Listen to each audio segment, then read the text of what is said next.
बात कर लेते हैं राजस्थान की राजनीति को लेकर और राजनीति में क्या चल रहा है।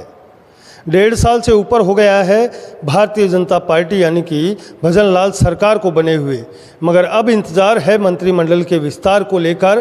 तो जल्द होने वाला है मंत्रिमंडल का विस्तार।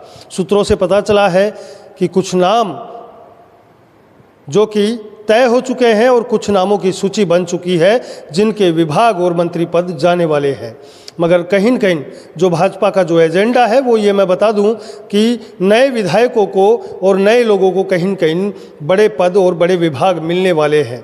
इसी को लेकर अब बात सामने आती है कि राजस्थान के राजनीति के संग्राम में जो विवाद चल रहा है वो है डिप्टी सीएम को लेकर। आखिरकार डॉक्टर प्रेमचंद बैरवा को दलित समाज के वोट बैंक को साधने के लिए डिप्टी सीएम बनाया गया, मगर लोकसभा चुनाव और उपचुनाव के अंदर देखा गया कि डॉक्टर प्रेमचंद बैरवा से बिल्कुल फर्क नहीं पड़ा और ये भी कहा गया कि दलित समाज ने भाजपा को वोट नहीं दिए। एक तरफ थे डॉक्टर किरोड़ी लाल मीणा जिन्होंने विपक्ष में रहते भाजपा सरकार के कहे कि कांग्रेस की पूर्ववर्ती सरकार के जो गबन हुए थे उन गबनों को उन्होंने उठाया और उन मुद्दों पर डंडे भी खाए और धरातल पर आकर लड़ाई लड़ी। डॉक्टर किरोड़ी लाल मीणा और सतीश पूनिया ये दो ऐसे नाम हैं जिन्होंने कहीं न कहीं विपक्ष में रहते संघर्ष किया, मगर उनको मिला क्या? कुछ नहीं। डॉक्टर किरोड़ी लाल मीणा को जिनको डिप्टी सीएम बनाना था, जिनका प्रभाव अगर देखा जाए तो चाहे वो दलित समाज का वोट बैंक हो या एसटी समाज का वोट बैंक हो या अदर समाज का वोट बैंक हो, तो डॉक्टर किरोड़ी लाल मीणा का शेर ये कहीं कहीं जाता है, क्योंकि वो उपचुनाव में और लोकसभा चुनाव में देखने को मिला था। इसका कारण और इसका नतीजा जो पूर्ववर्ती सरकार रही कांग्रेस की, पेपर लीक जैसे प्रकरण हुए उनमें देख लीजिए, जल संसाधन मंत्री महेश जोशी को देख लीजिए, उनके विभाग के जो गबन हुए थे उनको भी डॉक्टर किरोड़ी लाल मीणा ने उठाया था। कोई एक ऐसा नेता बता दीजिए दलित समाज का जिसने दलित के कहीं अत्याचार पर जाकर प्रदर्शन किया हो या आवाज़ उठाई हो। ना डॉक्टर प्रेमचंद बैरवा ने कभी जीवन में उठाई और ना ही दलित समाज के किसी नेता ने उठाई। इसलिए जो पद जिसको मिलना था वो उनको नहीं मिला और उसी नाराज़गी की वजह से डॉक्टर किरोड़ी लाल मीणा जो एक संघर्षमय व्यक्ति है, जिन्होंने धरातल से उठकर लगातार संघर्ष किया है और आज भी उनकी दिनचर्या ये रहती है कि रात में अगर 3 बजे भी कोई बच्चा उनके पास पहुंच जाए तो वो आधी रात को खड़े होकर उसके साथ चल देते हैं उसकी समस्या का समाधान करने के लिए।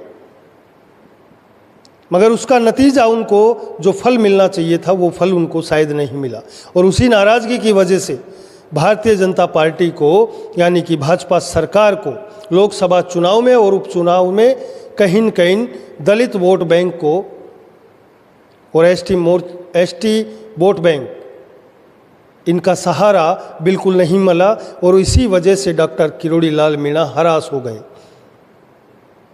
नतीजा ये भी रहा कि डॉक्टर किरोड़ी लाल मीणा के भाई उनको भी हार का सामना करना पड़ा, क्योंकि उनकी नाराज़गी, डॉक्टर किरोड़ी लाल मीणा की नाराज़गी ये है कि वो कभी झुकते नहीं हैं, क्योंकि कभी गलत करते नहीं हैं तो वो कभी झुकते भी नहीं हैं और अपनी सरकार में रहते हुए उन्होंने अपनी सरकार के ऊपर आरोप लगाना शुरू कर दिया।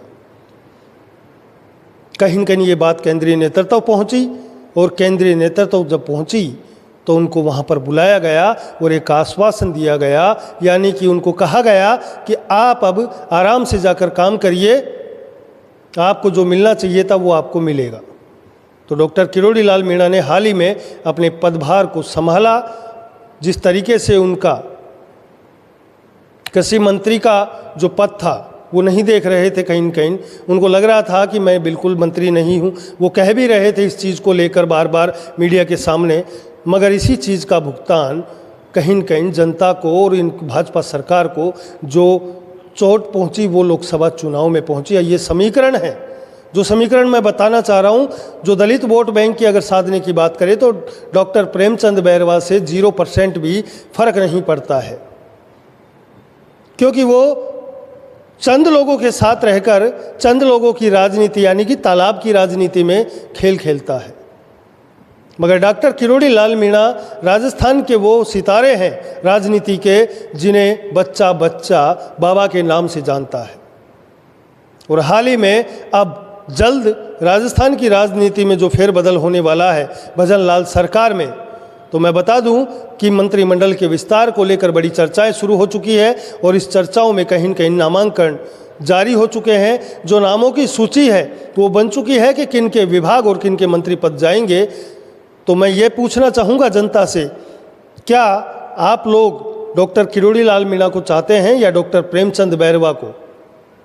इन दोनों का अगर मुकाबला देखा जाए तो प्रेमचंद बैरवा शायद 0 कैटेगरी में आता है, क्योंकि उनके डिप्टी सीएम बनने से और सीएम बनने से भी शायद कोई प्रभाव नहीं पड़ता दलित वोट बैंक के ऊपर, क्योंकि उनकी पकड़ केवल एक छोटे से क्षेत्रीय उस पर आधारित है और वहाँ तक जाकर सीमित हो जाती है। उन्होंने कभी समाज के प्रति अपनी संवेदना नहीं रखी और अपनी संवेदना के साथ साथ कहें कि समाज के जो प्रतिबिंब है, जो लोग हैं, उनको लेकर कहीं भी सजग नहीं रहे। इसलिए डॉक्टर प्रेमचंद बैरवा की कहानी 0/0 पर आती है। अब मैं बताना चाहूँगा कि डिप्टी सीएम कहीं न कहीं सूत्रों के मुताबिक डॉक्टर किरोड़ी लाल मीणा का बनना तय है। तो लगातार द पिंक सिटी न्यूज़ एक खबरों के माध्यम से एक सच्चाई को कहीं न कहीं बटोर कर लाती है और उसके आकलन को करके आपको दिखाने की कोशिश करते हैं। देखते रहे द पिंक सिटी न्यूज़ के साथ सुभाष बैरवा, जयपुर।